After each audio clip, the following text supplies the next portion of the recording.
Assalamualaikum warahmatullahi wabarakatuh. Perkenalkan, nama saya Kirana Nurrengganis, mahasiswa dari UIN Raden Mas Said, program studi ilmu Al-Quran dan Tafsir semester 4 dengan NIM 2111111010. Dalam video ini, saya akan membahas sedikit mengenai pentingnya moderasi beragama dalam perspektif Al-Quran. Apakah penting moderasi beragama dalam kehidupan kita? Tentu saja penting, sebab moderasi beragama adalah suatu konsep yang saat ini sedang menjadi perbincangan hangat di masyarakat. Makna dari moderasi beragama sendiri adalah keseimbangan dalam menjalankan ajaran agama dengan tetap menjaga toleransi dan persatuan antar sesama umat beragama. Konsep moderasi beragama ini sangat penting karena mampu membantu umat beragama dalam memperkuat solidaritas dan menghindarkan munculnya konflik yang berpotensi merugikan masyarakat.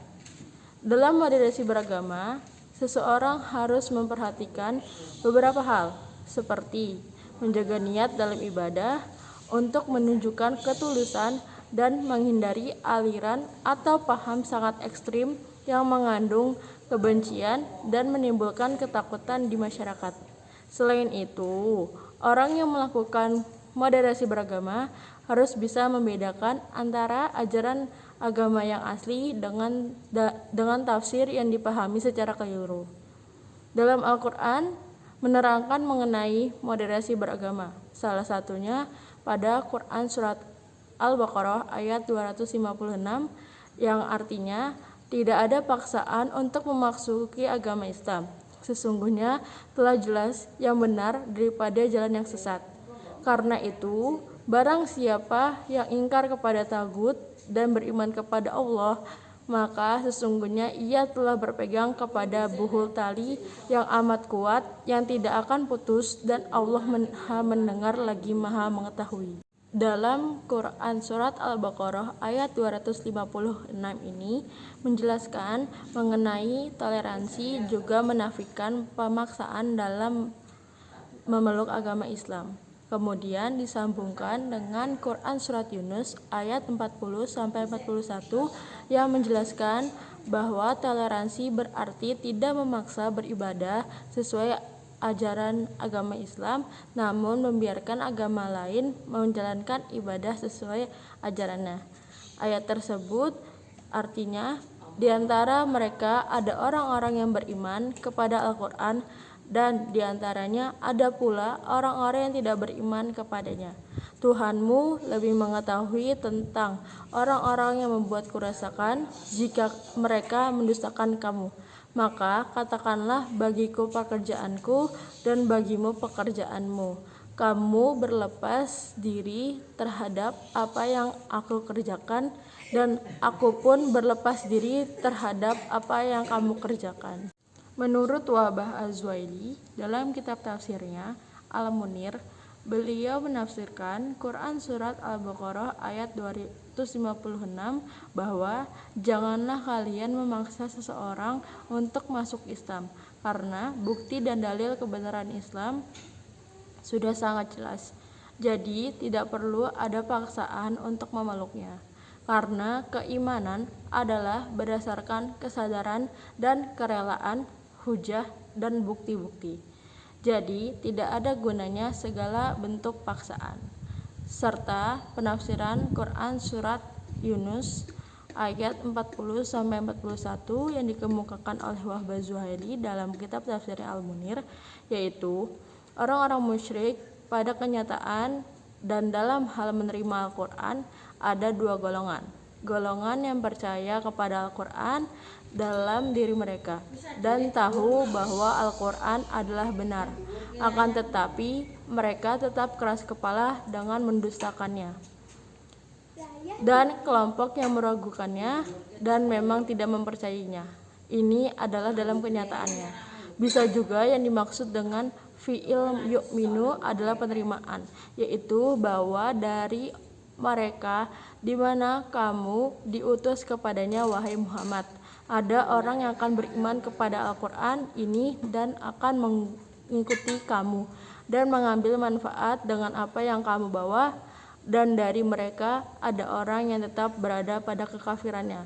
Dia akan mati dalam kekafirannya dan akan dibangkitkan dalam keadaan itu.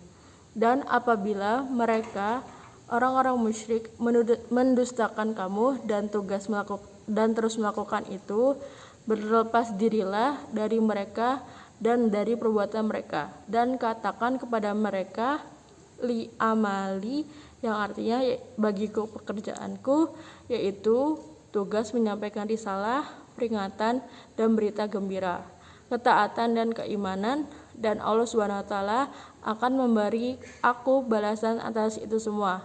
Walakum amalakum, dan bagimu pekerjaanmu, yaitu berbuat zalim, musyrik, dan kerusakan, dan Allah SWT akan memberi balasan atas itu semua. Moderasi beragama juga memberi makna pentingnya dalam menjaga keberagaman sosial dan menunjukkan penghargaan atas perbedaan, dengan menunjukkan sikap terbuka dan menghormati kepercayaan dan keyakinan agama masing-masing. Akan lebih mudah untuk mencapai perdamaian dan keharmonisan dalam kehidupan bermasyarakat. Oleh karena itu, penting bagi setiap individu untuk selalu mengembangkan moderasi beragama dalam praktik keagamaannya. Kaum muda sebagai penerus bangsa juga harus diajarkan untuk memahami dan memperkuat nilai moderasi beragama guna menjaga kerukunan serta harmoni dalam kehidupan berbangsa dan bernegara. Kesimpulannya, moderasi beragama merupakan suatu kesadaran dalam mencari jalan yang baik dalam beragama dengan both side view. Dalam moderasi beragama, tidak ada yang berkata salah atau benar, namun memandang dengan cara menghargai kepercayaan masing-masing individu. Tidak memandang agama yang dipegang seseorang, namun memandang keikhlasan dalam perbuatan individu beragama.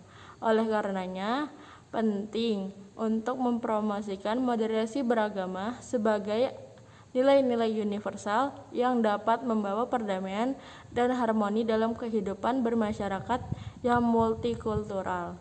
Semua individu dan komunitas harus saling memperlakukan dengan hormat dan menghormati perbedaan dalam mempraktikkan agama mereka masing-masing untuk mencapai tujuan akhir kemanusiaan, yaitu rahmat bagi seluruh alam. Sekian penjelasan sedikit mengenai moderasi beragama yang bisa saya jelaskan. Kurang lebihnya mohon maaf jika banyak kesalahan ataupun kekeliruan dalam menjelaskan. Wassalamualaikum warahmatullahi wabarakatuh.